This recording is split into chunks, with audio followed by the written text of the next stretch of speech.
കോഴിക്കോട്ടെ 7 വയസ്സുകാരിയുടെ കൊലപാതകത്തിൽ കോടതി കുറ്റക്കാരെന്ന് കണ്ടെത്തിയ പ്രതികൾ കസ്റ്റഡിയിലായി. കുട്ടിയുടെ പിതാവ് സുബ്രഹ്മണ്യൻ നമ്പൂതിരി, രണ്ടാനമ്മ ദീപിക അന്തർജനം എന്നിവരെയാണ് നടക്കാവ് പോലീസ് ഇപ്പോൾ കസ്റ്റഡിയിലെടുത്തത്. കൊലപാതക കേസിൽ ഹൈക്കോടതി ഇന്ന് വിധി പറയും. മിഥില ബാലൻ കോഴിക്കോട് നിന്ന് വിവരങ്ങളുമായി നമുക്കൊപ്പം ചേരുകയാണ്. Mithila, welcome back to morning show. പറയൂ.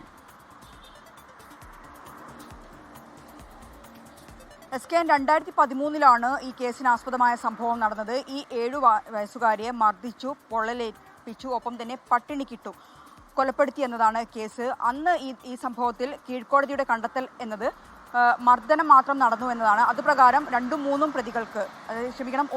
പ്രതികൾക്ക് ഇത്തരത്തിൽ 3ഉം 2ഉം വർഷം തടവ് മാത്രമായിരുന്നു ലഭിച്ചിട്ടുണ്ടായിരുന്നത്. ഇതിനെതിരെ വീണ്ടും ഹൈക്കോടതിയെ സമീപിക്കുകയായിരുന്നു. സർക്കാരാണ് അപ്പീൽ നൽകിയത്. അതുപ്രകാരമാണ് കഴിഞ്ഞ ദിവസം ഇവർ കുറ്റക്കാരാണെന്ന് ഹൈക്കോടതി കണ്ടെത്തിയിട്ടുണ്ടായിരുന്നത്. ആ പ്രതികളെ ഇന്ന് 10:15 ഉള്ളിൽ ഹൈക്കോടതിയിൽ ഹാജരാക്കണമെന്നായിരുന്നു നടക്കാവ് SHOക്ക് ഹൈക്കോടതിയുടെ നിർദ്ദേശം. അതുപ്രകാരമാണ് ഈ പ്രതികളെ കസ്റ്റഡിയിലെടുത്തിട്ടുള്ളത്. ഇന്നലെ രാത്രി രാമനാട്ടുകരയിൽ നിന്നും കസ്റ്റഡിയിലെടുക്കുന്നു. തുടർന്ന് ഇപ്പോൾ ഹൈക്കോടതിയിൽ ഹാജരാക്കാൻ വേണ്ടി അവരെ കൊണ്ടുപോയിട്ടുണ്ട്.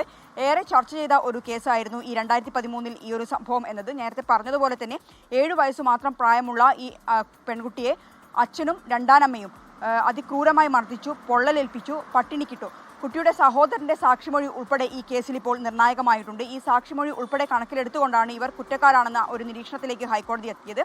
ഒരുപക്ഷെ ഇന്ന് ഈ കേസിൽ വിധി ഉണ്ടാകാനുള്ള ഒരു സാധ്യതയുമുണ്ട്. SKN മിഥില ബാലനാണ് വിവരങ്ങൾ നൽകിയത്.